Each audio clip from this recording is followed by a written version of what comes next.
నిజామాబాద్ లోక్సభ స్థానం నుంచి ఉత్కంఠ పోరు కొనసాగుతుంది. బీజేపీ నుంచి ధరంపూర్ అరవింద్, అలాగే కాంగ్రెస్ నుంచి జీవన్ రెడ్డి, అలాగే బీఆర్ఎస్ నుంచి బాజిరెడ్డి గోవర్ధన్. ఇప్పుడు మనం నిజామాబాద్ అర్బన్ అసెంబ్లీ స్థానంలో ఉన్నాము.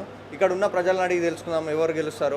మాకు ధర్మపురి అరవింద్ గారు, వాళ్ళ తండ్రి డి శ్రీనివాస్ గారు కానీ మాకు ఎల్లవేళలా మా మున్నూరు కాపు సంఘాలకు మాకు తోడై ఉన్నారు. మాకు ప్రతిదానికి సహాయ సహకారాలు అందిస్తున్నారు. అందుకే గతంలో కూడా ఎంపీగా భారీ మెజారిటీ గెలిపించాము. అలాగే అసెంబ్లీ ఎన్నికల్లో ధన్పాల్ సూర్యనారాయణ గుప్తా గారిని కూడా ఎమ్మెల్యేగా గెలిపించుకున్నాము. ఈసారి ఇంకా అంతకంటే మరీ ఎక్కువ మెజారిటీతో ఇంతకుముందు కవిత ఉండే కాబట్టి కొద్దిగా తక్కువ వచ్చింది.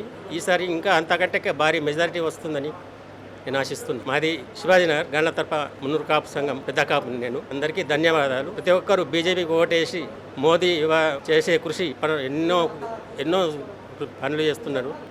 మన దేశంలోనే కాకుండా ప్రపంచం మొత్తం మీద మంచి పేరు సంపాదించుకున్న వ్యక్తి మోడీని చూసి ప్రజలందరూ అప్డేట్ అవ్వాలని కోరుకుంటున్నాను. అలాగే అరవింద్ గారికి నా ప్రత్యేక ధన్యవాదాలు. ఖచ్చితంగా గెలుస్తారు, ఇది మాత్రం నిజం. నిజామాబాద్లో ఓళ్ళు గెలుస్తారు? బీజేపీ అరవింద్ గెలుస్తాడా? కాంగ్రెస్ గెలదా? నాకు తెలియదు, ఇది బీజేపీ గెలుస్తుంది అంతే. నేనేది గెలని చెప్తా నేనే చెప్తాను, నాకు అది నచ్చింది నేను చెప్తా అంతేనా? అంతే. రెండో స్థానం రోల్ వస్తారు మరి. బీజేపీ ఫస్ట్ ప్లేస్లో వస్తాయి. కాంగ్రెస్ వస్తుంది. కాంగ్రెస్ వస్తుందా? బీఆర్ఎస్ రాదా? రాదు. బీఆర్ఎస్ అప్పుడు రెండో స్థానంలో ఉండే కదా. ఇప్పుడు రాదు. కవిత సొంత జిల్లాలు రాదంటవా? రాదు రాదు రాదు. వీళ్ళిద్దరికే పోటీ, జీవన్ రెడ్డికి ధరంపూర్ అరవింద్కి. బస్ ఇద్దరికే.